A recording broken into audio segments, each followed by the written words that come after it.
Party છે. ક્યારે એવું નથી બન્યું કે લોકોની લઈ જાય નેતા જે છે એની પ્રાયોરિટી આવે. જનતાનું ભલું થાય છે પણ પાર્ટી એ કામ કરવાની ના પાડે છે, તો પાર્ટીની અગેન્સ્ટ પણ જવાનું થયું તો મનોજ સોરઠિયાનો શું રોલ હશે? જ્યાં લોકોનું ભલું છે, જ્યાં લોકોના પ્રશ્નો છે ત્યાં મનોજ સોરઠિયા છે, જ્યાં લોકો પ્રશ્નોના સમાધાન છે ત્યાં મનોજ સોરઠિયા છે, જ્યાં મનોજ સોરઠિયા છે ત્યાં આમ આદમી પાર્ટી છે. હાલમાં આમ આદમી પાર્ટી જે કામ કરે છે અથવા તો જે વિઝન લઈને ચાલી જાય છે, એની અંદર એવા કેવા વિઝન છે કે જેના થકી સામાન્ય નાગરિકને મે આઈ હેલ્પ યુ સુધીની સફળતા મળે? ગુજરાતની અંદર આમ આદમી પાર્ટી ગુજરાતની પોતાની પાર્ટી લોકોની પહેલી પસંદ બનતી જાય, એ પણ આમ આદમી પાર્ટીના કામ અને આમ આદમી પાર્ટીની વિચારધારાની ઉપલબ્ધિ છે. તમારી સાથે કોઈ એવી ઘટના ઘટી કે જેના કારણે તમે આમ આદમી પાર્ટીમાં આવવું પડ્યું, કે એની પાછળની સ્ટોરી શું? આપણે જેને સત્તામાં બેસાડીએ, જેમને આપણે પગાર આપીએ, માણસ કેમ આપણને સત્તા આપે? ત્યાંથી શરૂઆત થઈ કે આ વ્યવસ્થા બદલવી છે. સરકારની અંદર બેઠેલો માણસ જે છે, સામાન્ય માણસને ઇજ્જત આપતો થાય, એનું માન સન્માન આપતો થાય અને એના કામને અને એની જે પ્રશ્ન છે એની પ્રાયોરિટી આપતો થાય,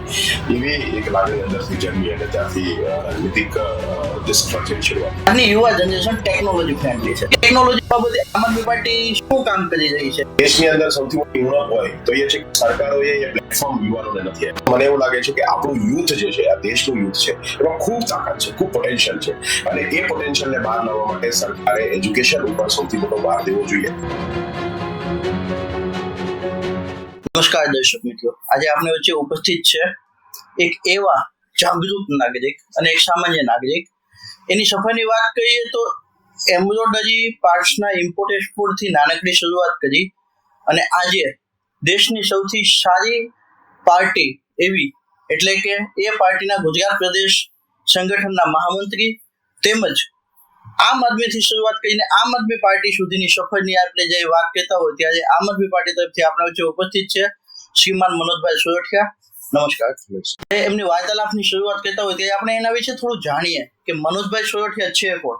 તો સામાન્ય માણસની કોઈ ઓળખાણ ન હોય, પણ એમ છતાંય ભાવનગરના એક નાના એવા ગામમાં જન્મી અને ફાધર મારા અહીંયા ડાયમંડમાં રત્ન કલાકાર હતા, એટલે સુરતની અંદર રહેવાનું અને સુરતમાં મારું ભણવાનું સુરતમાં થયું. ત્યારબાદ એજ્યુકેશન માટે મેં ફાર્મસી કર્યું છે, તો એ પણ અમે દક્ષિણ ગુજરાતમાં બારડોલીમાં ફાર્મસી મેં કર્યું. ત્યારબાદ એમ સમજો કે સંઘર્ષ આપણા માટે કેવું બેઝ એક એવો હોય કે જેમાં કોઈ બીજો સમર્થન કે સપોર્ટ ન હોય, એમ છતાંય ધીમે ધીમે વ્યવસાયમાં પણ સફળ થયા અને એવું લાગ્યું કે ભાઈ હવે માત્ર વ્યવસાય કરવાથી અથવા માત્ર પોતાના પૂરતી મહેનત કરવાથી શક્ય નહીં થાય. કે જ્યારે 2011-12માં ભ્રષ્ટાચાર વિરુદ્ધ આંદોલન ઊભું થયું ત્યારે એવું લાગ્યું કે ભાઈ આપણે પણ ભ્રષ્ટાચાર નાબૂદી માટે કંઈક કરવું જોઈએ, કંઈક યોગદાન આપવું જોઈએ.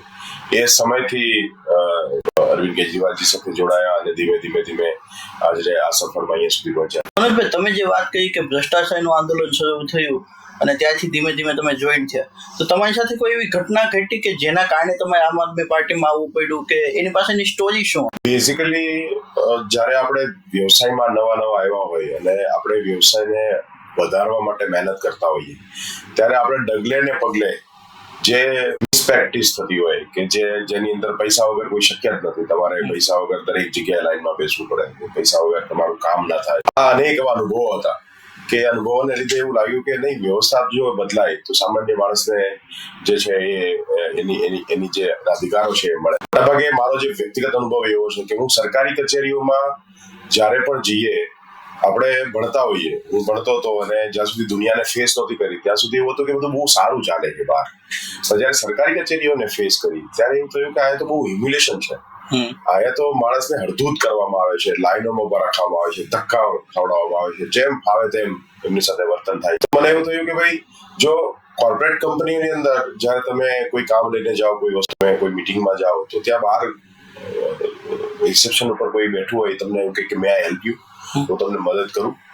અને એ જે ટ્રીટમેન્ટ છે અથવા એ જે માન સન્માન છે એ તમને સરકારી કચેરીમાં મળતું નથી.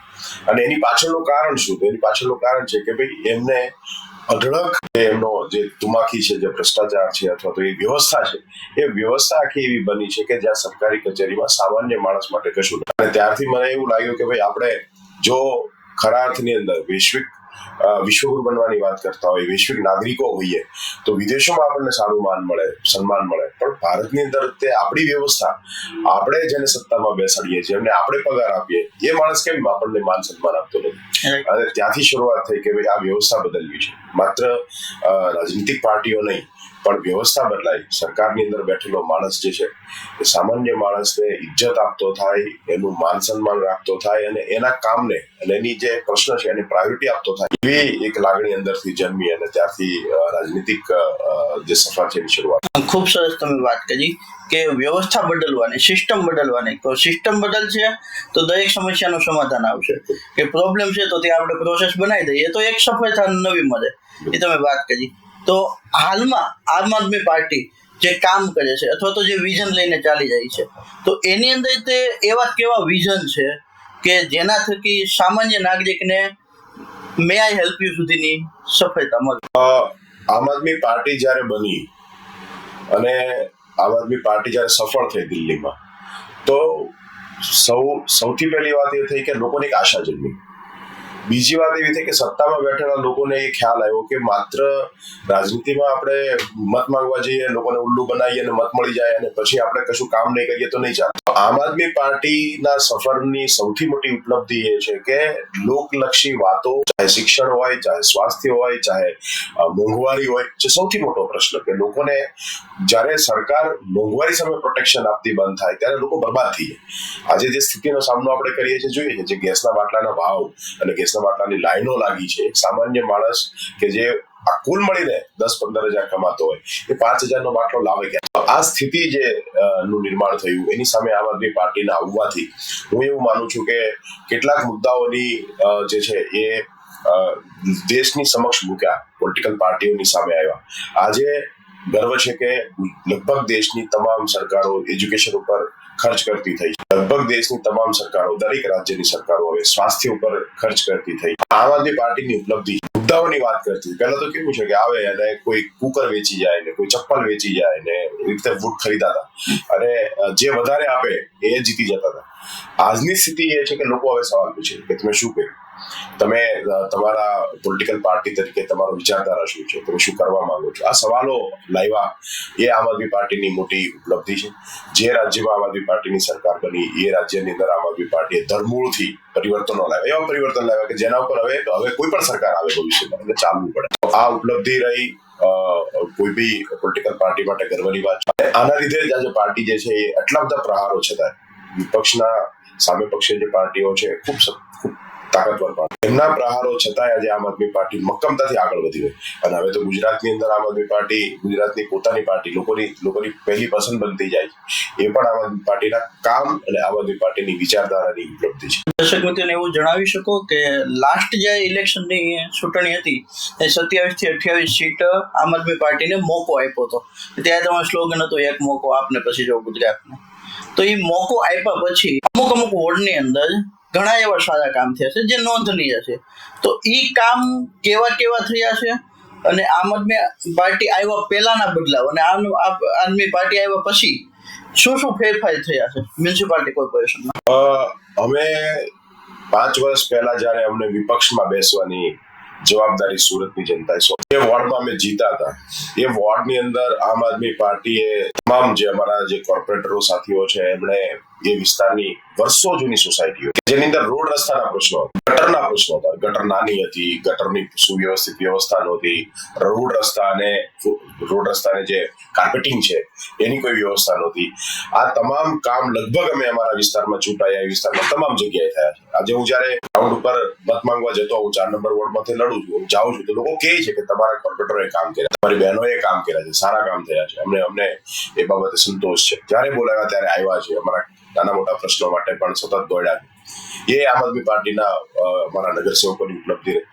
સાથે વિપક્ષ તરીકે મોટા ભાગે એક જવાબદારી એ હોય કે ભાઈ તમે સભાની અંદર સદન જયારે સદન ભરાય ત્યારે સામાન્ય સભામાં તમે કયા મુદ્દા ઉપર સરકારને સામે પક્ષે બેઠેલા લોકોને ઘેરો, એમને કયા મુદ્દા ઉપર તમે એમની મોટા ભાગે સરકારમાં બેઠેલા લોકોની જે દિશા છે એ વિપક્ષના પ્રયાસોથી નક્કી થતી હોય. અમુક પ્રકારના કામો કરતા એને રોકવું પડે, એને કરી ના શકે. તો સૌથી મોટું કામ અમે સુરતમાં એ કર્યું કે 5 વર્ષની અંદર અમે એક પણ સરકારી પ્લોટ જે છે એ વેચાવા નથી દીધો. નોર્મલી એવું થતું હોય કે ભાઈ ટીપીમાં 40% જે કપાઈ છે જમીનો એની અંદર રોડ રસ્તા પાયાની સુવિધાઓ ઊભી કરવા માટેના પ્લોટો જે છે એ એની જગ્યાઓ બનતી હોય. ગ્રીન પ્લોટો જે હોય જે રોડ કોર્નર ના હોય કે જેની ખૂબ કિંમત હોય એ બારોબાર એસએમસી વારંવાર વેચી નાખે બિલ્ડરો. આમ આદમી પાર્ટીએ છેલ્લા 5 વર્ષમાં એક પણ પ્લોટ વેચવા નથી દીધો. જે વિસ્તારમાં આમ આદમી પાર્ટી ચૂંટાય એ વિસ્તારની અંદર માત્ર 50 બેડની હોસ્પિટલો માટે જે અમે સંઘર્ષ કર્યો, આજે આમ આદમી પાર્ટીના પ્રયાસોથી આ તમામ વોર્ડની અંદર 50 બેડની હોસ્પિટલો બની રહી છે. એસએમસી માત્ર પ્રાથમિક સારવાર કેન્દ્રો ચલાવતી, ત્યાંથી આગળ વધીને 50 બેડની સુસંયોજિત સુવિધાઓ સાથેની સરકારી હોસ્પિટલો બનાવવાની ઉપલબ્ધિ આમ આદમી પાર્ટીના વિપક્ષ તરીકે ઘડતા જે પ્રશ્નો છે એની અંદર જે આમ આદમી પાર્ટી સમાધાન લાવી, વોર્ડ ઓફિસો અમે દરેક લગભગ વોર્ડની અંદર નવી વોર્ડ ઓફિસો બની, નજીકની અંદર લોકો પોતાના પ્રશ્નોના સમાધાન માટે પોતાની નજીકની ઓફિસમાં જઈ અને સમાધાન લાવી શકે એના માટેના અમારા પ્રયત્નો થયા. સાથે સાથે આમ આદમી પાર્ટીએ તમે સમજો કે ભાઈ સુરતમાં પાણીના મીટરો લગાવવાની શરૂઆત થઈ. ત્યારબાદ આમ આદમી પાર્ટીની સામે લડી. સુરત એક તાપી જેવી જીવંત નદીના કિનારે છે, એને પાણીનો અધિકાર છે, સુરતના લોકોનો અધિકાર છે મફત પાણી મળવું જોઈએ, અને પાણીના મીટરો લાગતા હતા એની સામે આમ આદમી પાર્ટી લડાઈ લડી અને પાણીના જે મસ્ત મોટા બિલો એસએમસી લોકોને આપ્યા હતા એની અંદર એમણે પોતે જ રાહત કરી આપવી પડી. અને આજે જયારે આમ આદમી પાર્ટી કહે છે કે અમે પાણી મફત આપીશું, ત્યારે સરકારની અને બેઠેલા લોકોની પણ એક મજબૂરી બની છે કે પાણીના નામે હવે છેતરી શકાશે નહીં, પાણી જે છે એ મફત તો આપવું જ પડશે. તો આ મોટી વાતો જે આમ આદમી પાર્ટી એક વાત મારે તમને કહેવી છે કે શિક્ષણ ક્ષેત્રે અમે ખૂબ સારા કામો કર્યા. પહેલા સરકારી શાળાઓની સ્થિતિ ખૂબ ખરાબ હતી અને કોર્પોરેટરની ગ્રાન્ટ જે છે એ સરકારી શાળામાં વપરાતી નહોતી. અમે એ પ્રયત્ન કરીને કોર્પોરેટરોની ગ્રાન્ટ જે છે એ સરકારી શાળાના રંગરોગાન છે, ટોયલેટના મરામત છે, મેન્ટેનન્સ છે, એની અંદર વાપરવા માટેની અમે જે છે એ મંજૂરી લઈ આવ્યા અને અમારા કોર્પોરેટરોએ ખૂબ ગ્રાન્ટ આપીને સરકારી શાળાઓને સારી કરી. સરકારી પ્રાથમિક શાળાઓનું જે બજેટ છે શિક્ષણ સમિતિનું, એ બજેટ ઓલમોસ્ટ ડબલ કરવાનું કામ આમ આદમી પાર્ટીના પ્રયાસોથી થયું. સખત મહેનત થઈ એની પાછળ, ખૂબ મહેનત કરી અને એસએમસીની શાળાઓનું બજેટ ડબલ થયું. એક બહુ મોટી ઉપલબ્ધિ જે મને ગર્વ થાય કે આમ આદમી પાર્ટીના નામે છે કે ગુજરાતમાં 17 મહાનગરપાલિકા છે, એક પણ મહાનગરપાલિકા પ્રાઇમરીથી વધારે ઉચ્ચતર માધ્યમિક અને માધ્યમિક શાળાઓ ચલાવતી નથી. માત્ર સુરતમાં આમ આદમી પાર્ટીના પ્રયાસોથી માધ્યમિક અને ઉચ્ચતર માધ્યમિકની શાળાઓ સાથે અંગ્રેજી માધ્યમની શાળાઓ પણ ચાલુ કરવાની માટે જે અમે પ્રયત્ન હતા એમાં પણ અમે સફળ થયા છે. એટલે કે શિક્ષણ ક્ષેત્રે સુરતની અંદર ગર્વ કરી શકાય એવું કામ અમે વિપક્ષમાં રહીને કર્યું છે. વેરાઓ જે દર 5 વર્ષે દર 2-2.5 વર્ષે વેરાઓ વધી જતા, આમ આદમી પાર્ટી ગુજરાતની અંદર 8 મહાનગરપાલિકા જે તે સમય હતી, અત્યારે 17 થઈ ગઈ. દરેક જગ્યાએ ઓલમોસ્ટ વેરાઓમાં વધારો થયો છે. 5 વર્ષમાં વિપક્ષ તરીકે જે અમે એમની સામે સંઘર્ષ કર્યો છે, સુરતના લોકોનો વેરો અમે વધવા નથી દીધો. આ અમારી બહુ મોટી ઉપલબ્ધિ વિપક્ષ તરીકેની અમારી ઉપલબ્ધિ છે. તો બેઝિકલી જોવા જઈએ તો એક વિપક્ષ જે કરી શકે, જે જવાબદારી હોય એ જવાબદારી બહુ મજબૂતીથી નિભાવી છે. એક પણ સામાન્ય સભામાં ખોટા કામોને મંજૂર થવા દીધા નથી, ખોટા કામોની સામે લડ્યા છે. અમારા તમામ નગરસેવકો ઉપર લગભગ કમસે કમ 1 ડઝન જેટલી એફઆરઆઈ કરી અને એમને જેલમાં નાખવાના અનેક વખત પ્રયત્ન થયા છે. ખૂબ એમની ઉપર જ્યારે જો ત્યારે એફઆઈઆર કરી દે, એફઆઈઆર અને પછી એમને ધમકાવવાની કોશિશ થઈ. એમ છતાંય બહુ મજબૂતીથી અમે લડ્યા છીએ અને એનું પ્રમાણ છે કે આજે આમ આદમી પાર્ટી આ ચૂંટણીમાં પણ ખૂબ મજબૂતીથી ભાજપને જે છે લડત આપી રહી. સરસ મજાની વાત કરી કે વેરા ઉપર કામ થયું, શિક્ષણ ઉપર કામ થયું.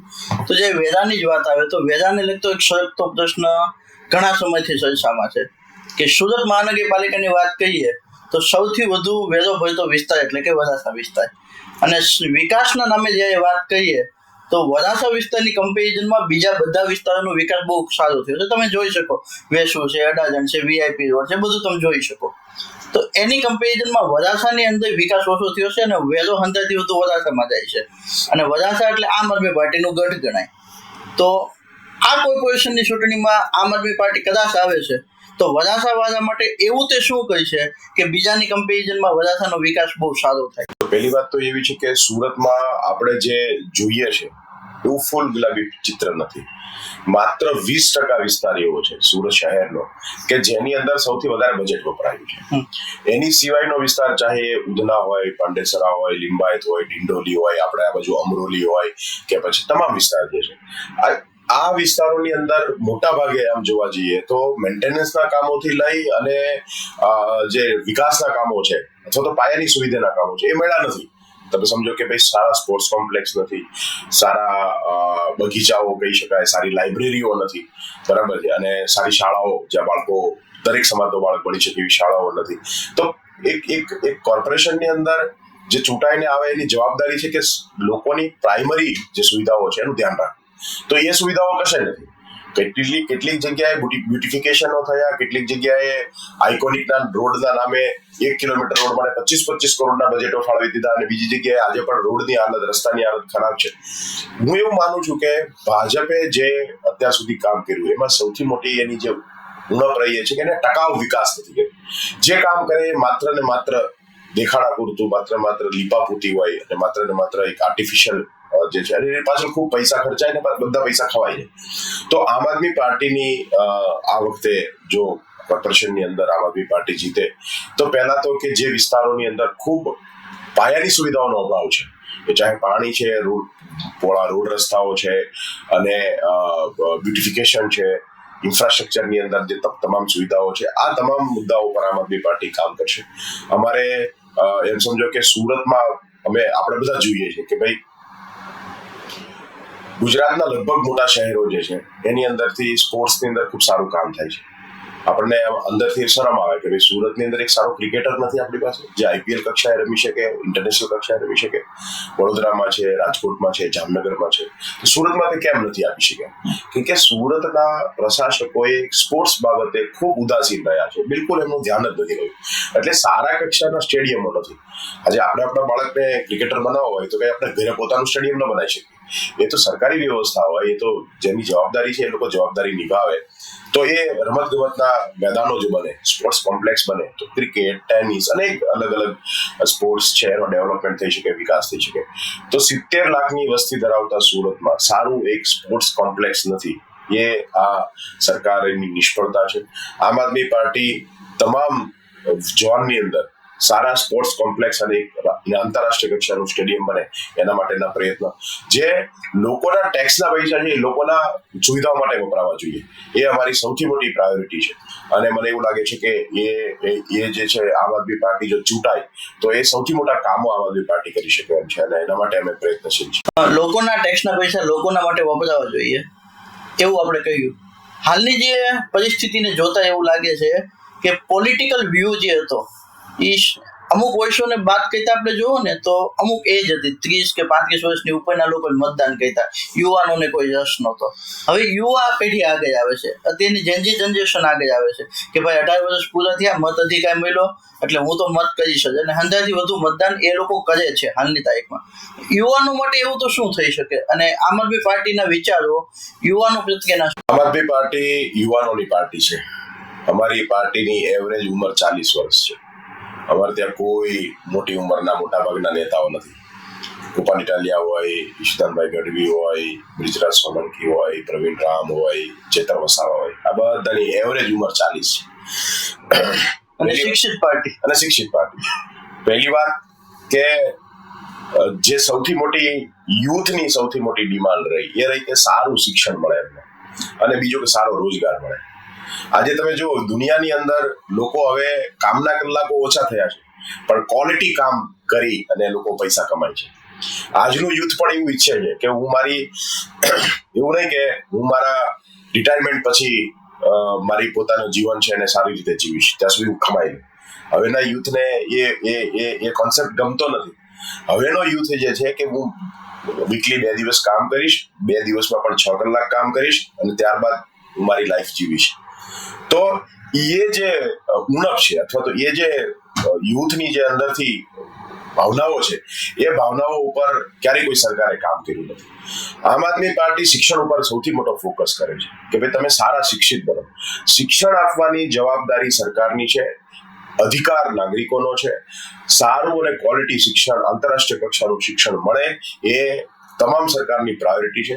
તો યુથ પોતાની જાતે જ ત્યાં જાણતા થયા છે કે ભાઈ કોઈ પાર્ટી છે કોણ કામ કરે કે આમ આદમી પાર્ટી કામ કરે, આમ આદમીઓના મુદ્દાઓ પર કોણ કામ કરે કે આમ આદમી પાર્ટી કામ કરે, મહિલાઓના મુદ્દાઓ પર, યુવાનોના મુદ્દાઓ પર. આપણે ગુજરાતમાં જોયું સતત છેલ્લા ઘણા વર્ષથી, મતલબ એમ ગણીએ કે 10 વર્ષથી 30 જેટલા પેપર લીક થયા.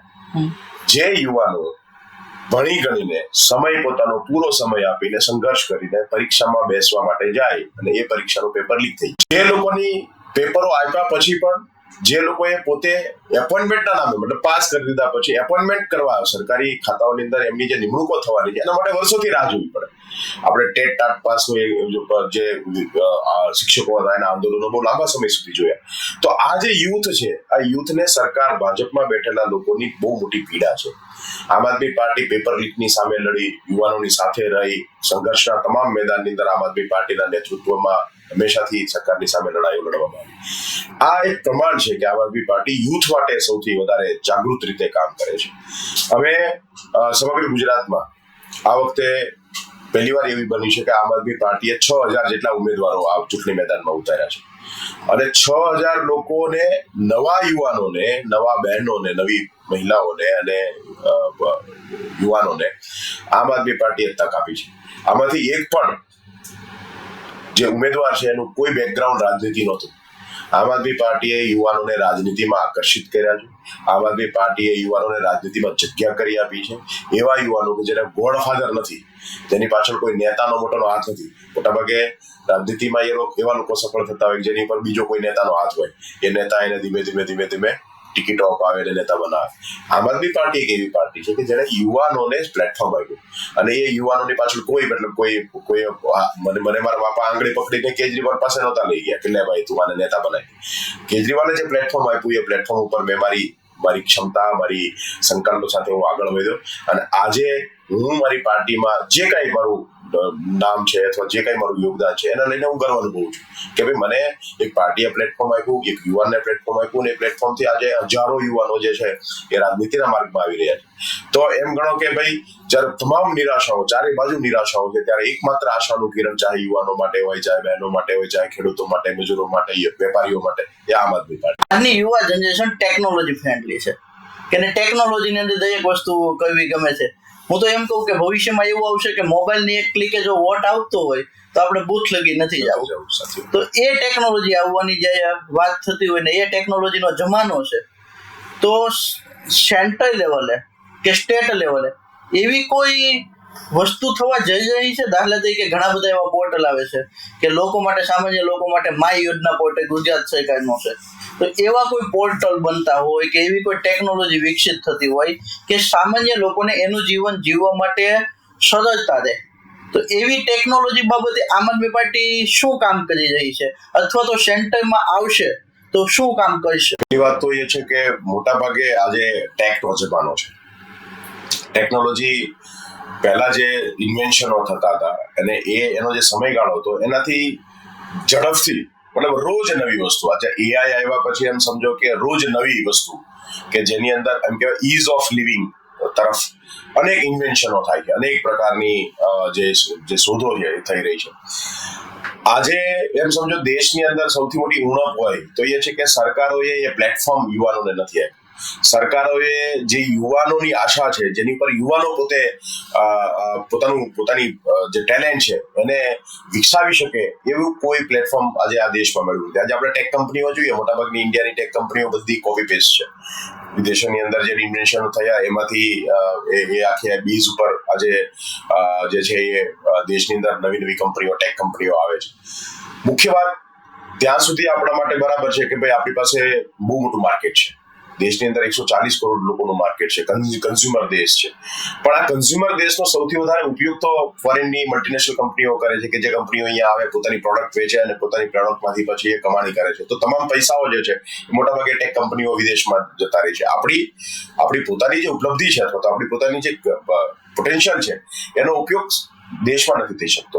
તો અમે એવું માનીએ છીએ કે આમ આદમી પાર્ટી જો તક મળે તો જે યુવાનો કે જે પોતે કંઈક નવું કરવા માટે પોતાની જે નવી આવડત છે એને ડેવલપ કરવા માટે એની પાછળ સ્કિલ જે ડેવલપમેન્ટ છે એની પાછળ એનું ઇન્વેસ્ટમેન્ટ થવું જોઈએ. આમ આદમી પાર્ટીએ સૌથી વધારે ફોકસ કર્યો તો એજ્યુકેશન છે કે જેની પર વિદ્યાર્થીઓ પર ફોકસ થઈ શકે, યુવાનો પર ફોકસ થઈ શકે. જો આજની શિક્ષણ વ્યવસ્થા છે એ શિક્ષણ વ્યવસ્થા પૂરતી નથી. કેમ કે હજી આપણે એવો ઇતિહાસ ભણાવીએ છીએ કે જે ઇતિહાસને કઈ કશું લેવા દેવા આજે ફ્યુચર સાથે નથી. એ ઇતિહાસ સાથે યુવાનોને પણ કનેક્ટ થતું, એની સાથે કોઈ કનેક્ટિવિટી નથી. જે ટેકનોલોજી ઉપર કે અથવા તો જે ઇન્વેન્શન ઉપર યુવાનોને આપણે ડેવલપ કરવા છે, એ સ્કિલ ડેવલપમેન્ટનું કામ સરકાર નથી કરતી. દેશની અંદર શિક્ષણ ઉપર માત્ર ને માત્ર પ્રાઇવેટ કંપનીઓ અથવા તો પ્રાઇવેટ સંસ્થાઓનો ઇજારો છે. જો સરકાર પોતે એમાં તાકાત લગાવે, સરકાર પોતે એમાં એના બજેટ વધારે, સરકાર એને વ્યવસ્થિત રીતે ડેવલપ થાય એના માટે પ્રયત્ન કરે, તો મને એવું લાગે છે કે આપણું યુથ જે છે, આ દેશનું યુથ છે, એમાં ખૂબ તાકાત છે, ખૂબ પોટેન્શિયલ છે. અને એ પોટેન્શિયલને બહાર લાવવા માટે સરકારે એજ્યુકેશન ઉપર સૌથી મોટો ભાર દેવો જોઈએ, સરકારે ઇન્ફ્રાસ્ટ્રક્ચર ઉપર સૌથી મોટો ભાર દેવો જોઈએ. અને જે સરકાર સત્તામાં આવે, જો જ્યાં સુધી આ કામ નહીં થાય ત્યાં સુધી આપણે પણ ટેકનોલોજીના ક્ષેત્રની અંદર હંમેશા બીજા દેશો ઉપર નિર્ભર રહીશું. જ્યાં સુધી આપણે પોતાના યુવાધન ઉપર ઇન્વેસ્ટમેન્ટ નહીં કરીએ ત્યાં સુધી મને એવું લાગે છે કે આપણે જે કોમ્પિટિશનમાં આપણે ઉતરીએ છીએ, કોમ્પિટિશનમાં આપણે જીતી નહીં શકીએ. તમે આગળ એક વાત કરી કે આ વખતે પહેલી વખત આમ આદમી પાર્ટીએ 6,000 લોકોને કે 6,000 યુવાનોને માર્કેટની અંદર ઉતાર્યા કે જેનું કોઈ પોલિટિકલ બેકગ્રાઉન્ડ નથી. અમારા એક સર્વે થયો હતો અને સર્વેને અનુરૂપ ઘણા એવા સવાલ આવ્યા હતા. એમાંનો એક સવાલ આ છે કે આમ આદમી પાર્ટીએ જે સિલેક્શન કર્યું એ શેના બેઝ ઉપર કર્યું.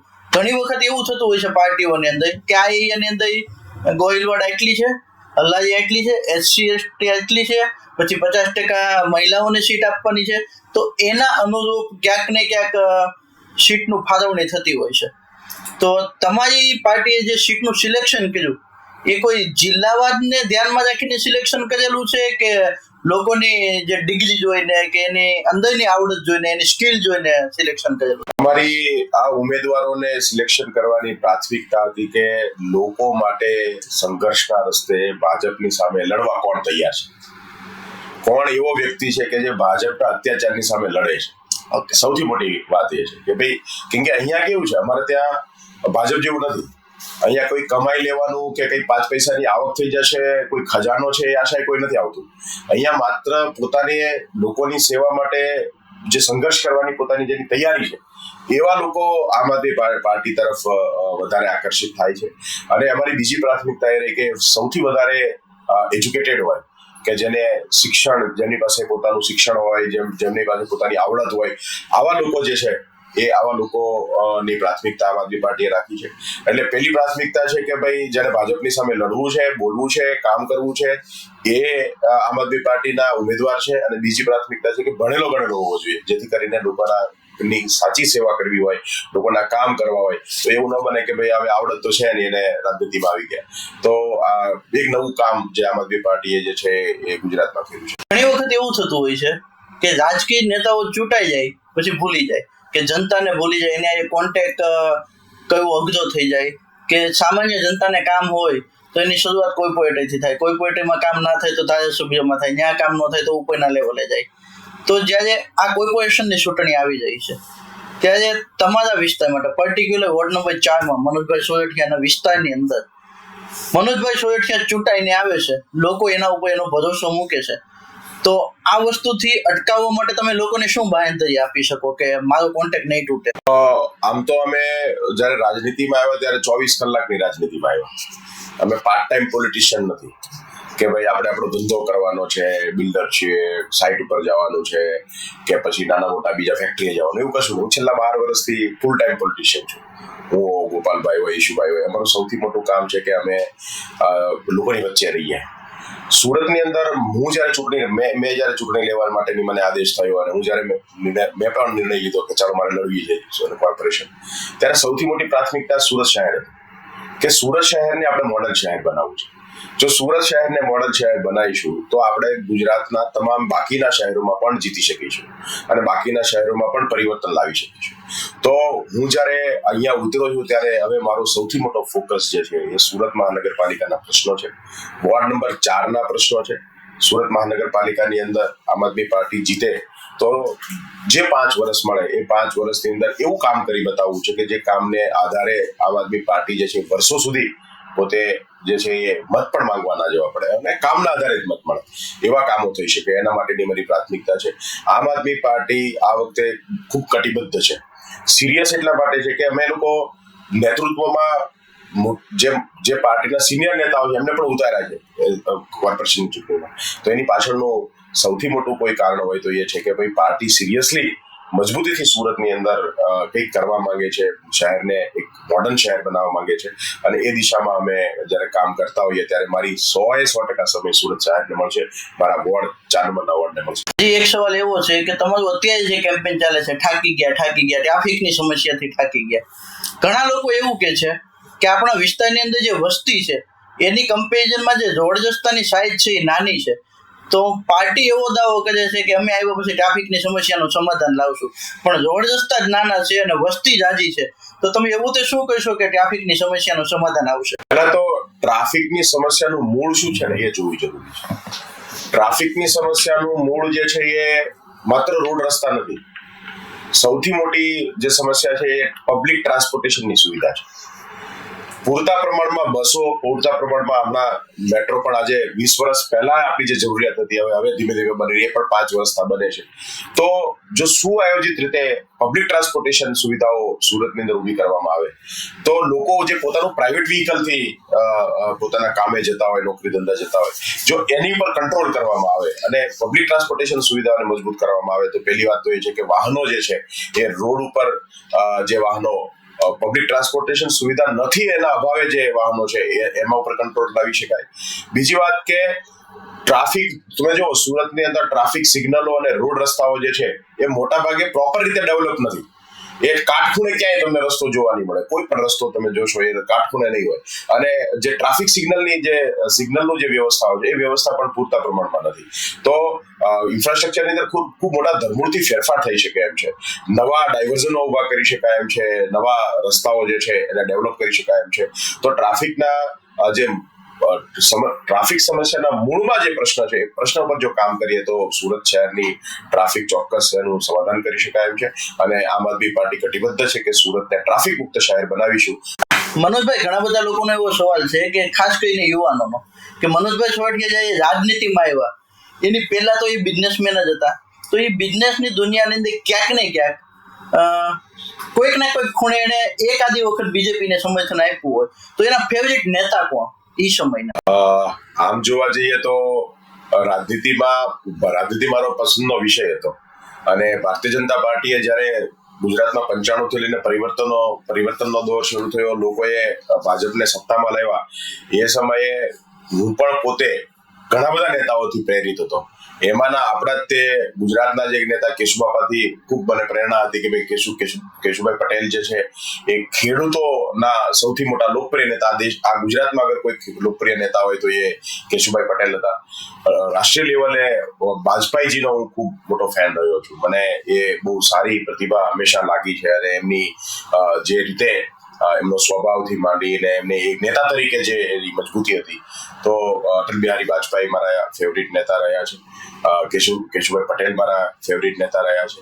ત્યારબાદ તો આપણે જોઈએ છીએ ભાજપની અંદર તો હવે આજે સ્થિતિ એ છે કે પોતાના લોકપ્રિયતા માટે કે પોતાના કામના આધારે નહીં, પોતાની લાયકાતના આધારે નેતા નથી બનતા. હવે આજે જે બને છે મોટાભાગના ચાટુકારો જે છે એ ભાજપમાં બેઠા છે. સારા માણસોની પાર્ટી હવે બીજેપી નથી. તમારું કેમ્પેન એવું કે થાકી ગયા ભ્રષ્ટાચારથી થાકી ગયા, તો કરપ્શન ને વિરુદ્ધની અંદર આમ આદમી પાર્ટીની સ્ટ્રેટેજી શું છે કે કદાચ સેન્ટરમાં કે સ્ટેટની અંદર આમ આદમી પાર્ટી આવે અને એક મોકો મળે તો કરપ્શન માટે શું કરી શકે? સેન્ટર અને સ્ટેટની વાત આપણે પછી કરીએ. આપણે માત્ર મહાનગરપાલિકાની વાત કરીએ. સુરત મહાનગરપાલિકાનું લગભગ 11,000 કરોડનું બજેટ છે. આ 11,000 કરોડના બજેટની અંદર સૌથી મોટું જો બજેટ વેડફાતું હોય તો એ માત્ર ને માત્ર મેન્ટેનન્સમાં વેડફાય છે. એકનો એક રોડ પેલા ગટરવાળા તોડે, પછી ડિવાઈડરવાળા તોડે, પાછું સર્કલ બનાવે, વળી પાછું રીકાર્પેટિંગ થાય. એક ને એક વસ્તુ, કોઈ આયોજન નથી, કોઈ ડિપાર્ટમેન્ટનું ઇન્ટરનલ આયોજન નથી. એવું નથી કે એમને આવડત નથી, એટલા માટે કે આ મેન્ટેનન્સના કામમાં સૌથી મોટો ભ્રષ્ટાચાર કરવાનો હોય. ક્વોલિટી કામ તમે જો, આજે આપણને રોડ ઉપર જતા હોઈએ ત્યારે પોલીસ વાળા રોકે અને 500 પડાઈ લે, એ ભ્રષ્ટાચાર તો આપણને દેખાય છે. પણ એવો ભ્રષ્ટાચાર કે જે ભ્રષ્ટાચાર માટેનું સુનિયોજિત આયોજન કમલમમાં થાય. સુરત મહાનગરપાલિકાના તમામ કામનું ટેન્ડરિંગ કમલમ કાર્યાલયમાં, ભાજપના કાર્યાલયમાં થાય. એ ટેન્ડર આખું બને, 100 કરોડનું હોય તો એને 200 કરોડનું કેવી રીતે પહોંચાડવું, એના માટેના આયોજનો થાય અને છેલ્લે એને જ્યારે મંજૂરી મળે ત્યારે એ તમામ પૈસા જે છે એ ભાજપના કાર્યાલયને એની આખી જે ચેનલ છે એને પૈસા મળી જાય. આ ભ્રષ્ટાચાર સૌથી વધારે આપણને નડે. એટલે આપણું પાયાની સુવિધાઓ અથવા તો આપણા જે વિકાસના કામો છે એ કામોની અંદર આપણને હંમેશાથી એવું લાગે કે ભાઈ આ તો હમણાં જોઈએ આપણે કે એવા પુલો બન્યા કે જે પુલ ઉતરતાની સામે રોડ નથી. હસી મજાકનું પાત્ર બન્યું. હમણાં હાટકેશ્વરનો બ્રિજ અમદાવાદની અંદર બન્યો એટલે તોડવો પડ્યો. તોડવાના પૈસા પાછા મંજૂર કરવા પડ્યા કે 80 કરોડ રૂપિયા આપો ત્યારે તૂટે. તમે વિચાર કરો કે જે મહાનગરપાલિકા કોઈ પ્લાનિંગ કર્યા વગરનું ટેન્ડર મંજૂર કરી દે, એ કામ કરાવી લે, પાછળનું સૌથી મોટું કારણ શું? કેમ કે માત્ર ને માત્ર પૈસા બનાવવાના છે. માત્ર ને માત્ર કોન્ટ્રાક્ટરે કમાવાના છે, સરકારી એન્જિનિયરોએ કમાવાના છે, નેતાઓએ કમાવાના છે. આ જે ભ્રષ્ટાચાર છે એ ભ્રષ્ટાચાર ને નાબૂદ કરી શકાય. સુરતમાં આમ આદમી પાર્ટી જો મહાનગરપાલિકામાં સત્તામાં આવી તો બહુ ચોક્કસ હું એવું કહું છું કે 5 વર્ષની અંદર એક પણ રૂપિયાનું ખોટું ટેન્ડર, ખોટા પૈસા, ખોટી રીતની જે લીકેજ છે એ અમે બંધ કરીશું અને ક્વોલિટી કામ મળે. આપણે એક વસ્તુની સૌથી વધારે ગુજરાતના તમામ જગ્યાએ જોઈ છે કે કામ છે ટકાઉ. સરકારી બિલ્ડિંગ બને તો ટકાઉ નથી બનતો, રોડ બને તો ટકાઉ નથી બનતો, પુલ બને તો ટકાઉ નથી બનતો. ટકાઉ વિકાસ મતલબ કે સસ્ટેનેબલ ડેવલપમેન્ટ ખરું, પણ સસ્ટેનેબલ ડેવલપમેન્ટ જે છે એ સસ્ટેનેબલ ડેવલપમેન્ટ માટે આમ આદમી પાર્ટી જે છે એ કટિબદ્ધ છે. સુરતની અંદર જે કોઈ કામ કરવામાં આવશે, જે કાંઈ વિકાસના પ્રોજેક્ટ કરવામાં આવશે એની અંદર ક્વોલિટીનું ધ્યાન રાખવામાં આવશે, ક્વોલિટી પ્રોજેક્ટ કરવામાં આવશે, જેથી વર્ષો સુધી એ પ્રોજેક્ટ જે છે એ યોજના છે એનો લાભ લોકો સુધી જાય છે. મનોજભાઈ, એક એવી વાત તમારી સુધી આવેલી છે કે પાછલા ઇલેક્શનની અંદર 27 સીટ જાય સુરતની જનતાએ વિશ્વાસ કરીને આમ આદમી પાર્ટીને આપી, તો એની અંદરથી અમુક કોર્પોરેટરો હતા કે એ લોકોના કામ એવા હતા કે રોડ વચ્ચે જે લારી ઉભેલી હોય, શાકભાજીની હોય કે ફ્રૂટની હોય, એને જ આપટમાં 200 રૂપિયા પડવી લેતા, કે કોઈ પણ સોસાયટીમાં કોઈ એવું કામ છે એને પૂરું કરવાના 5-10 હજાર રૂપિયા પડવી લેતા. એટલે કે આ બધું વધી ગયું હતું એવું લાગતું હતું. તો એની અંદર પાર્ટીએ શું એક્શન લીધી અને પાર્ટીએ એક્શન લીધી અને એક્શન લીધા પછીનો બદલાવ શું આવ્યો પાર્ટીની અંદર ને સામાન્ય જનતા? આમ આદમી પાર્ટી જ્યારે કોર્પોરેટરો ચૂંટાયા અને ત્યારબાદ એવા લોકો કે જે લોકોને પૈસા બનાવવા હતા, એવા લોકો કે જેમણે એવું હતું કે ભાઈ કોર્પોરેશનમાં એવા ચૂંટાયા છે તો હવે આપણો અધિકાર છે કે આપણે પૈસા બનાવીએ, આપણે આપણા ઘર ભરીએ. તો અમારી બહુ સ્ટ્રિક્ટ પોલિસી રહી કે આવી કોઈ પણ પ્રકારની ફરિયાદ આમ આદમી પાર્ટી પાસે આવશે તો અમે ચલાવી નહીં લઈએ બિલકુલ. અને એ અમે બહુ સ્ટ્રિક્ટલી અમે લગભગ તેમ સમજો કે 6 મહિના વર્ષ દિવસ સુધી તો અમારું એકદમ ધાક હતી કે ભાઈ 1 પણ રૂપિયો નહીં લેવાનો. ત્યારબાદ એવા લોકો કે જેમને પૈસા જ લેવાતા, એ લોકોએ ધીરે ભાજપના કોર્પોરેટરો પાસે રહી એમની સાથે શીખી અને આ શરૂઆત કરી. અને એવા લોકોની સામે અમે બહુ સ્ટ્રિક્ટ એક્શન લીધા. એટલે શરૂઆતમાં કેટલાક લોકો ભાગી ગયા. જેને પણ ચોરી કરવી હતી એ બધા ભાજપમાં જતા રહ્યા. જેમણે પણ પૈસા લેવાતા એ બધા જ ભાજપમાં ગયા. એને ખબર છે કે આપવાળા તો કઈ લેવા દેવાના નથી અને આપવાળા સાથે રહીને લેશું તો પકડાશું તો મરી જશું. મતલબ આમ આદમી પાર્ટીની અંદર કોઈ કોર્પોરેટર કે આમ આદમી પાર્ટીમાં કોર્પોરેટર આવી રીતે નીકળ્યો તો તારો જન્મ જવાનો છે. તમે સમજો કે એને ખબર છે બીજેપી વાળા છોડવાના નથી. પણ જેમને લાલચ હતી એ લોકો, તમામ લોકો ભાજપમાં ગયા. જેમને પૈસા બનાવવા હતા એ લોકો ભાજપમાં ગયા. આજે સ્થિતિ આપણે જોઈએ છે કે એ લોકો માટે જેને આમ આદમી પાર્ટીએ પ્લેટફોર્મ આપ્યું, એ લોકો જેને જનતાએ આશીર્વાદ આપ્યા, એ લોકો આજે માર્કેટમાં ક્યાંય નથી. ભાજપે એમને સંઘર્યા, નથી ભાજપે એમને ટિકિટ આપી અને એ એમનું રાજનીતિક કેરિયર જે છે એનું પૂર્ણ વિરામ આપ્યું. તમે એક ખૂબ સરસ અને નોંધનીય કાર્ય કહ્યું કે જે લોકો જે આ રીતની કરપ્શનની પ્રવૃત્તિની સાથે સંકળાયેલા હતા એને તમે લોકો કિક કરી. તમે લોકોએ કિક કરી, સાથે જનતાએ કિક કરી, સાથે બીજેપીએ કિક કરી. એટલે ના ઘરના કે ના ઘાટના આ વસ્તુ થઈ. પણ હવે હું તમને એક એવો સવાલ પૂછીશ જે રાજનીતિ સાથે કઈ લેના દેતા નથી, પર્સનલી મનોજ સોરઠિયા માટે અને યુવાનોના કામનો સવાલ એવો છે કે યુવાનો ઘણા વિચારતા હોય કે મારે મારી લાઈફની અંદર સફળતા મેળવવી છે, કે હું આ કરું તો હું સફળ થયો કહેવાય. તો સફળતા જે શબ્દ છે એ પર્ટિક્યુલર મનોજ સોરઠિયા માટે શું છે? કોઈ પાર્ટીને લઈને નહીં, પણ માણસના વ્યક્તિગત વિકાસ માટે સફળતા એટલે શું? હું એવું માનું છું કે સફળતાનો કોઈ બહુ મોટો પેરામીટર ન હોય. મતલબ કે એના માપવા માટે કોઈ થર્મોમીટર ન હોય. ફાઇનાન્શિયલી કોઈ માણસ 100 કરોડ કમાય તો એને 500 કરોડ કમાવાની આશા જાગે તો એ સફળ ના કહેવાય. પૈસા ફાઇનાન્શિયલી કોઈ માણસ સમૃદ્ધ થાય તો એનો મતલબ એવો નથી કે સફળ થઈ ગયું. સફળતાનો મતલબ છે કે આપણને પાંખ મળે પણ આપણે આપણા જે જડ છે જમીન સુધી પકડી રાખીએ, આપણા પગ જમીન ઉપર રહે અને આપણે દુનિયાને મદદરૂપ થઈ શકે, લોકોને મદદરૂપ થઈ શકે એવા કામો કરીએ. રસ્તો અથવા માર્ગદર્શન રહ્યું અથવા તો મેં મારા જીવનની અંદર જે કામ કર્યું છે કે હું લોકોને ઉપયોગી થઈ શકું, આ દેશને ઉપયોગી થઈ શકું અને સાથે સાથે હું પોતે જમીન સાથે જોડાયેલો રહું. એ જે પ્રયત્ન થયા એ મારા માટે બહુ મોટી સફળતાની વાત છે. આમ આદમી પાર્ટી જેને 12 વર્ષ પહેલા લોકો એવું ગણતા કે આ પાર્ટી ક્યારેય સફળ ના થઈ શકે ગુજરાતમાં, એને અમે અમારી નિષ્ઠાથી ગુજરાતની અંદર આટલી મોટી પાર્ટી બનાવી, આજે ગુજરાતના લોકોની આશા બની, એ પણ મારા માટે બહુ મોટી સફળતાની વાત. મતદારો તમને મતદાન કરે છે તો તમે માત્ર પાર્ટીનો અવાજ નહીં, પણ જરૂર પડે તમે જનતાનો પણ અવાજ બનશો. કે કોઈક એવી પરિસ્થિતિ આવી કે જ્યારે તમારે એ પરિસ્થિતિની અંદર જનતાનું ભલું થાય છે પણ પાર્ટી એ કામ કરવાને ના પાડે છે, તો પાર્ટીની અગેન્સ્ટ પણ જવાનું થયું તો મનોજ સોરઠિયાનો શું રોલ હશે? આમ આદમી પાર્ટી પ્રો પીપલ પાર્ટી છે. મતલબ કે લોકો માટે આમ આદમી પાર્ટી હંમેશાથી લોકોનો અવાજ અને લોકો માટેના કામો કર્યા છે. આમ આદમી પાર્ટીમાં ક્યારેય એવું બન્યું નથી કે લોકો નીકળી જાય ને વ્યક્તિ આવે. ક્યારેય એવું નથી બન્યું કે લોકો નીકળી જાય ને નેતા જે છે એની પ્રાયોરિટી આવે.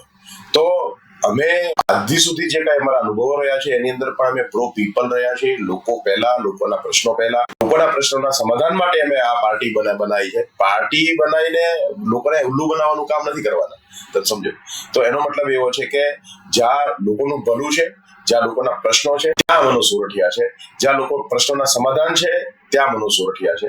અને આમ આદમી પાર્ટી જ્યાં મનોજ સોરઠિયા છે ત્યાં આમ આદમી પાર્ટી. તમારી પાર્ટી મ્યુનિસિપાલિટી કોર્પોરેશનમાં ઘણા બધા વચનો આપે છે હાલમાં. શું લાગે ગ્રાઉન્ડ લેવલે એ વચનો પૂરા થશે? બહુ વ્યાજબી વચનો છે. અમે એમ કીધું છે કે સરકારી શાળાઓ, જે પ્રાઇમરી શાળાઓ કોર્પોરેશનની છે, એ શાળાઓમાં માધ્યમિક, ઉચ્ચતર માધ્યમિક શરૂ કરીશું તો બહુ સામાન્ય વાત છે, કરી શકાય એવું છે. અંગ્રેજી માધ્યમની શાળાઓ ચાલુ કરીશું તો કરી શકાય એવું છે, બહુ મોટી વાત નથી. આમ આદમી પાર્ટીએ એવું કીધું છે કે ભાઈ અમે પ્રોફેશનલ ટેક્સ નાબૂદ કરીશું, બહુ સામાન્ય વાત છે, કરી શકાય એવી વાત છે. અમે એવું કીધું કે વેરા બિલ હાફ કરીશું. આ મેનિફેસ્ટોમાં અમારું વચન છે કે આમ આદમી પાર્ટી સુરતનો વેરો અડધો કરશે અને પાણી મફત આપશે. તો આ બંને કામ શક્ય. જે રીતે આડેધડ આકરણીઓ થઈ છે, જે રીતે આડેધડ કેટલાય કોમર્શિયલ વિસ્તારોની અંદર તમે જુઓ કે એની અંદર આકરણી કરવાની અંદર ખૂબ મોટી ગડબડ કરવામાં આવી છે. તો જો નિયત હોય તો આ તમામ વાયદાઓ જે અમે કરીએ છીએ એ તમામ કરી શકાય એમ છે, પૂરા કરી શકાય એમ છે. સ્પોર્ટ્સ કોમ્પ્લેક્સ બનાવી શકાય એમ છે. અમે એવું કીધું કે બીઆરટીએસ બસની અંદર અમે મહિલા, વિદ્યાર્થીઓ અને સિનિયર સિટીઝનને મફતમાં મુસાફરી કરવા માટેની તક આપીશું. તો આ જે બીઆરટીએસ પ્રોજેક્ટ જે છે એ દર વર્ષે લગભગ 1000 કરોડની ખોટ કરે છે. એજન્સીઓ બીઆરટીએસ ચલાવે છે એ ટિકિટો લેતી નથી, કાપતી નથી. મતલબ ટિકિટો નહીં કાપે ને અડધા પૈસા લઈ લે. 10 રૂપિયાની ટિકિટ હોય 5 રૂપિયા લઈ અને જતા કરે, ટિકિટ નથી લેતી. તો મતલબ બીઆરટીએસ બસ ઓલરેડી જે છે એ લોસ કરે છે. તો જો તમે મફતમાં મુસાફરી કરવા દો તો પણ તમારો લોસ તો એનો એ જ છે. તો બેઝિક વસ્તુ એ છે કે ભાઈ આમ આદમી પાર્ટીએ જે વચનો આપ્યા છે એ વચનો ઉપર ખૂબ કામ થયું છે. બજેટ એલોકેશન કેવી રીતે થશે, પૈસા ક્યાંથી આવશે, કેવી રીતે વપરાશે, આ તમામ પ્લાનિંગ સાથેની અમારા જે વાયદાઓ છે, અમારું જે વચન છે એ અમે આપ્યું છે. અમે એવું માનીએ છીએ કે સુરત જેવા શહેરની ના લોકોનો અધિકાર છે. સુરતમાં તમામ લોકોએ, જે સુરતના લોકો છે એમણે ડાયમંડ ઇન્ડસ્ટ્રીઝ હોય કે ટેક્સટાઇલ ઇન્ડસ્ટ્રીઝ હોય, એમાં નાનો મજૂર હોય, નાનો વેપારી હોય, ઉદ્યોગ સાહસિક હોય, એમનું બધાનું યોગદાન છે. અને એ યોગદાનથી જે પૈસા આવે છે એનાથી સરકારની તિજોરી ભરાય છે. એ સરકારની તિજોરી છલકાય છે, પણ એ સરકારે એ પૈસા સુરતના લોકો માટે વાપરવાનું જે પ્રાથમિકતા છે એ નથી. સરકારે એ પૈસા લોકો માટે નથી વાપર્યા. તો આમ આદમી પાર્ટી જે ટેક્સના પૈસાનો પૂરેપૂરો ઉપયોગ કરે તો અમારા તમામ વચનો જે છે એ પૂરા કરી શકાય એમ છે. અને મને પૂરો વિશ્વાસ છે કે એક તક મળશે તો અમે કરી બતાવીશું. સોશિયલ મીડિયા પહેલા આજથી ઘણા સમયથી એક વસ્તુ 2-3 વખત ક્લિક થઈ હતી મને, મારા ખુદના વોલ ઉપર આડી આવેલી, કે અમે જે નવું મકાન બનાવીએ છીએ તે મીટર લઈએ છીએ, મીટરના પૈસા ચૂકવી દઈએ છીએ, દિવાલ અમારી, મીટર અમારું, દરેક વસ્તુ અમારું. તો મીટરનું ભાડું કેમ જરૂરી વખતે લાઇટ બિલની અંદર મીટરનું ભાડું ચડીને આવે છે? તો એ અંગે તમારું શું કહેવું છે? એમાં કઈ સુધારો આવશે? મોટાભાગે કેવું છે કે ભાઈ જે ઇજારેદારો છે એ બધા મોનોપોલી બિઝનેસ ચલાવવાના લોકો છે. સરકારે લોકોનું રક્ષણ નથી કર્યું. સરકારની જવાબદારી છે કે પ્રાઇવેટ કંપનીઓની સામે લોકોના હિતોનું રક્ષણ થાય. પણ કેમ કે કોમ્પિટિશન નથી, કેમ કે એક જ કંપની છે, તમારે લાઇટ કાં તો JB પાસેથી લેવાની કાં તો ટોરન્ટ પાસેથી લેવાની. એ કંપનીઓ જે છે એ કંપનીઓ પોતાનો ઇજારો ચલાવે અને સરકારોમાં બેઠેલા લોકો એને પ્રોટેક્શન કરે એટલે લોકો લૂંટાય છે.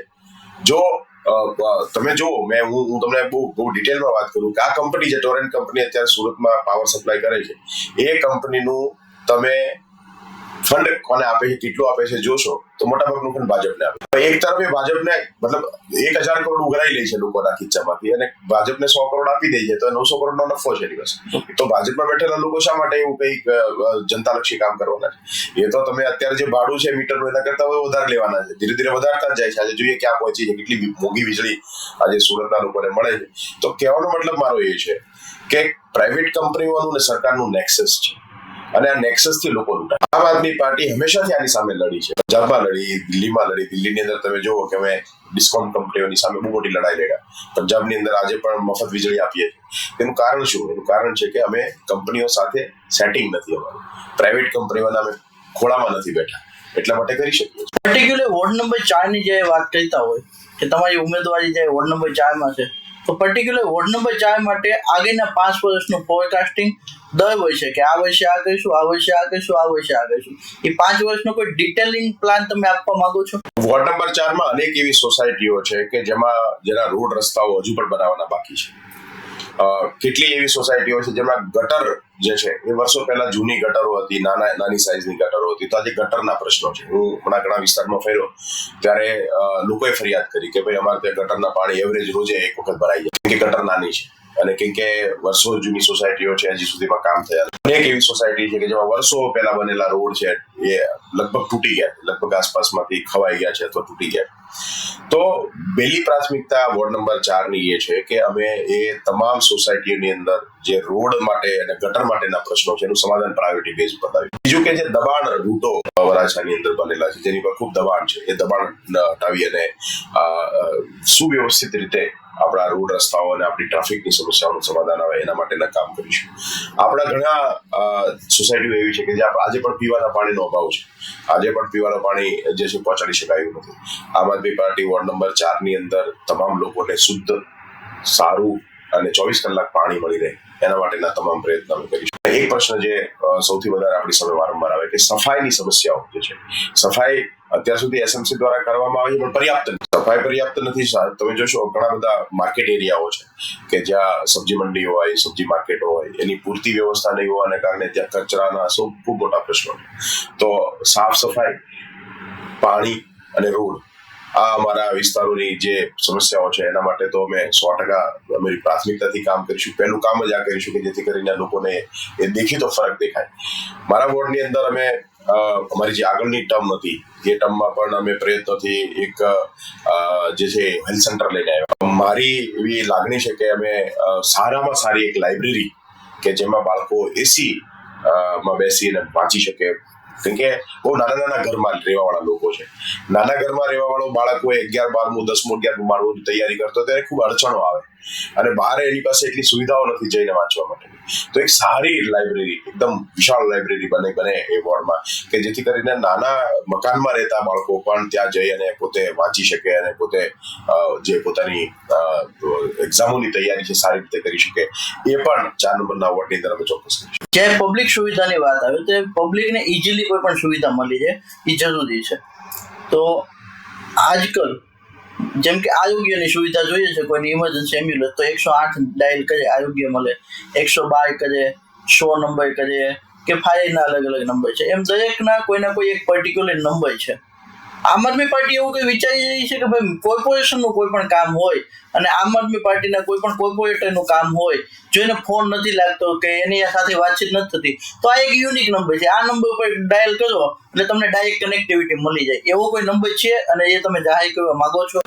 નહીં, આજે એવો કોઈ નંબર નથી, પણ અમે જે સિવિક સેવાઓ છે કોર્પોરેશનની, અમારી નેમ છે કે અમે ઘર બેઠાની ડિલિવરી, જાતિનો દાખલો છે, જન્મનો દાખલો છે, જે દાખલાઓ SMC આપવાના હોય આ દાખલાઓનું તમે ઓનલાઈન તમારી વિગતો નાખો, તમે એ પ્રક્રિયા પૂરી થાય એટલે ઘરે આવીને અધિકારી તમને તમારો દાખલો આપી જાય.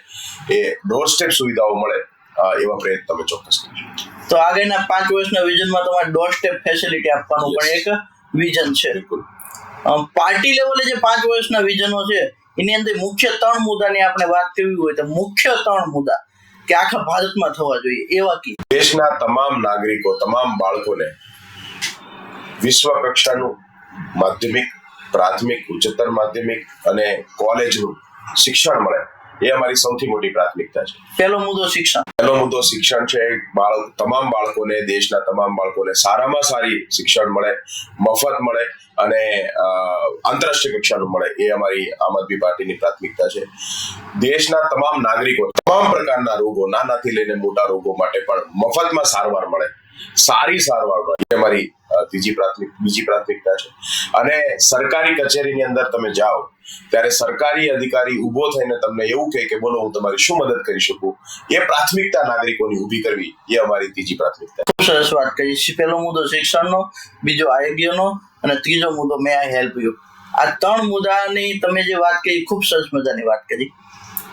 જ્યારે આપણે અંત ભાગ તરફ જઈએ છીએ કે વોર્ડ નંબર 4 ના આજે ઉમેદવાર તરીકે તમે અહીંયા ઉપસ્થિત છો તો તમારે વોટ અપીલ માટે કંઈક સંદેશ લોકો સુધી પહોંચાડવો હોય તો તમે આપી શકો છો કે મને વોટ આપો, તો મને વોટ શા માટે આપવો અને મને જ શા માટે આપવો, મનોજ સોરઠિયા શા માટે 5 વર્ષ પહેલા જ્યારે સુરતમાં અમને વિપક્ષની જવાબદારી આપી ત્યારે અમે સમગ્ર સુરતના પ્રશ્નોને લઈ અને વોર્ડ નંબર 4 ની અંદર પણ સક્રિય રીતે લોકોની વચ્ચે રહીને લોકોના કામ કર્યા. આમ આદમી પાર્ટી આ વખતે સુરત કોર્પોરેશનની અંદર સરકાર બનાવવા જઈ રહી છે ત્યારે મારે મારા મતદારોને એ વિનંતી કરવી છે કે જો તમને એવું લાગતું હોય કે આમ આદમી પાર્ટીને તક આપવાથી ખરા અર્થની અંદર આમ આદમી પાર્ટી જે કહે છે એ કામો કરી બતાવશે. આમ આદમી પાર્ટી લોકો માટે કામ કરતી પાર્ટી છે અને લોકોના કામોની પ્રાથમિકતાથી કામ કરે છે. હું મારા મતદારોને એ વિનંતી કરું છું કે આવો આપણે સૌ મળીને સાવરણને જીતાડીએ. આવો આપણે સૌ સમગ્ર ગુજરાતમાં, નહીં માત્ર વોર્ડ નંબર 4, સમગ્ર સુરતની અંદર આપણે સાવરણના બટન ઉપર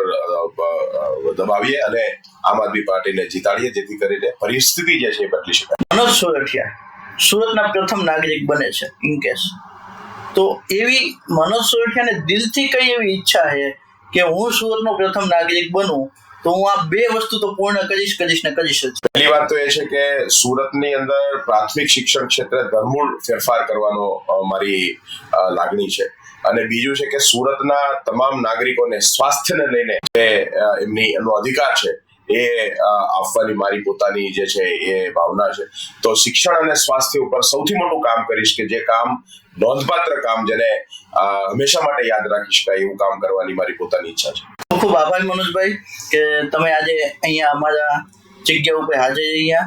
જનતાના પ્રશ્ન કેટલાક હતા એના તમે બહુ સરસ રીતે જવાબ આપ્યા. તમારો જે મુખ્ય એજન્ડા છે કે લોકોને શિક્ષણ મળી જવું જોઈએ, આરોગ્ય મળી જવું જોઈએ. જ્યારે કોઈ પણ કચેરીમાં જાય તે એવું ફીલ થાય કે મે આઈ હેલ્પ યુ, અધિકારી સામે આવીને એમ કે મે આઈ હેલ્પ યુ છે, ત્યારે આપણને એવું ફીલ થાય કે હું આજે એક એવા દેશનો નાગરિક છું જે દેશનો હકીકતની અંદર વિકસિત દેશ છે અને વિકાસ થયો છે. જ્યારે આપણે દરેક વસ્તુની અંદર ફોરેનની કમ્પેરિઝન કરતા હોય, ફોરેનની અંદર આ છે કે પશ્ચિમી સંસ્કૃતિમાં આ છે, વિદેશની અંદર આવી વસ્તુ ચાલી રહી છે, તો એ વસ્તુ ખાલી સરકારી કચેરી સિવાય બધી જ વસ્તુ એ થાય છે. તો સરકારી કચેરીમાં કેમ થાય એ જ્યારે મુદ્દો લઈને આજે આમ આદમી પાર્ટી કામ કરી રહી છે સમગ્ર દેશની અંદર, અલગ અલગ મ્યુનિસિપાલિટીની અંદર, અલગ અલગ રાજ્યની અંદર, અને જ્યાં આમ આદમી પાર્ટી જ્યારે ચૂંટાઈને આવી છે એ જગ્યા ઉપર ઘણા એવા નોંધનીય ફેરફારો થયા છે. મનોજભાઈ આપણે જે વાત કરી કે જ્યાં મોટી હોસ્પિટલ નથી ત્યાં 50 બેડની નાની હોસ્પિટલના કામ શરૂ થઈ ગયા છે, એના બજેટ ફરવાઈ ગયા છે, એના બી કામ શરૂ થઈ ગયા છે. તો લોકોના માટે, સામાન્ય નાગરિકો માટે જીવન જીવવા માટે જે સરળતાની જરૂરિયાત છે એ જરૂરિયાતને પૂરી પાડવા માટે આમ આદમી પાર્ટી હંમેશા કટિબદ્ધ રહી છે, કટિબદ્ધ રહેશે. એવા વચનો સાથે જ્યારે મનોજભાઈ સોરઠિયા આપણી વચ્ચે ઉપસ્થિત છે તે મનોજભાઈ સોરઠિયાનો એક વાર ફરીથી ખૂબ ખૂબ ધન્યવાદ કહીશ. Thank you Manojbhai.